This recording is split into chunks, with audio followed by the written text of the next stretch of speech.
Madame la présidente, madame, monsieur le ministre, monsieur le rapporteur, chers collègues. Le groupe démocrate se félicite de l'accord en commission mixte paritaire conclu jeudi dernier entre notre Assemblée et le Sénat. Il témoigne de l'importance de la navette parlementaire entre les deux chambres du Parlement, mais également de notre capacité à parvenir à un compromis. Nous avons été élus pour apporter des réponses aux préoccupations des Français, notamment en matière d'accès à la santé. Il est de notre responsabilité de réussir à négocier, aussi difficile que cela soit parfois. Le texte de compromis dont notre Assemblée est saisie est le fruit de cette exigence. Je tiens donc à remercier l'ensemble des parlementaires ayant participé à la commission mixte paritaire pour leur écoute et leur attitude constructive. À l'heure où 6 millions de personnes sont sans médecin traitant, il était urgent d'agir. Ne nous méprenons pas sur les ambitions de ce texte. Il ne permettra pas de résoudre le problème de la désertification médicale de façon magique. Seule une chose le pourrait, davantage de professionnels de santé dans nos campagnes, dans nos banlieues, dans nos territoires ultramarins. Or, les médecins, les chirurgiens dentistes ou les sages-femmes mettent de nombreuses années à se former, peut-être trop d'ailleurs, j'aimerais que ça soit expertisé. En attendant, cette augmentation de l'offre de soins à laquelle la réforme du numerus clausus décidée en 2019 contribuera de façon significative, une autre voie était possible pour améliorer l'accès aux soins. À l'initiative du député Guillaume Garot et de mon ancien collègue Philippe Vigier, désormais ministre des Outre-mer, une proposition de loi transpartisane co-signée par plus de 200 parlementaires, dont une vingtaine du groupe démocrate, avait été déposée. Allait-elle résoudre toutes les difficultés pour se soigner de nos compatriotes? Non, bien évidemment. Proposait-elle des pistes innovantes et volontaires face à l'urgence de la situation? Oui, manifestement. Pour autant, elle n'a pas été inscrite à l'ordre du jour de l'Assemblée pour l'instant. Le groupe démocrate se félicite néanmoins que plusieurs de ces dispositions aient fait l'objet d'un accord lors de l'examen en séance publique à l'Assemblée.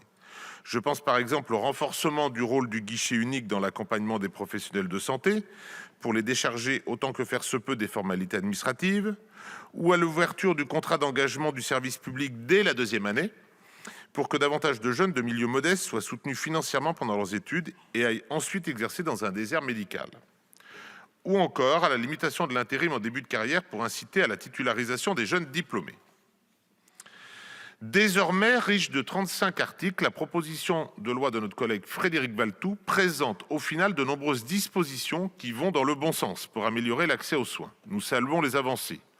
Je pourrais citer le recentrage de la gouvernance locale en santé autour des conseils territoriaux de santé, les CTS, le renforcement de la participation des hôpitaux à la permanence des soins, les gardes, la création d'une autorisation temporaire d'exercice pour les praticiens diplômés hors de l'Union européenne, les fameux PADU, une meilleure prise en compte des besoins du territoire dans la détermination des capacités d'accueil des universités en santé dont nous débattions justement la semaine dernière, mais également diverses mesures d'amélioration de l'accès aux soins parce qu'elles contraignent très modérément les professionnels de santé ou qu'elles visent à les soutenir dans leur exercice médical ou même qu'elles permettent de faire évoluer la gouvernance et le contrôle en matière de santé.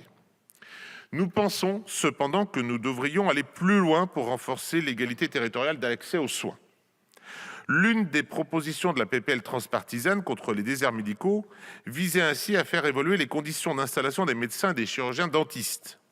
Le principe est simple, dans les zones qui ne souffrent pas de difficultés d'accès aux soins, par exemple les centres-villes des villes côtières du sud de la France ou le 16e arrondissement de Paris, un médecin souhaitant s'installer devrait nécessairement en remplacer un autre.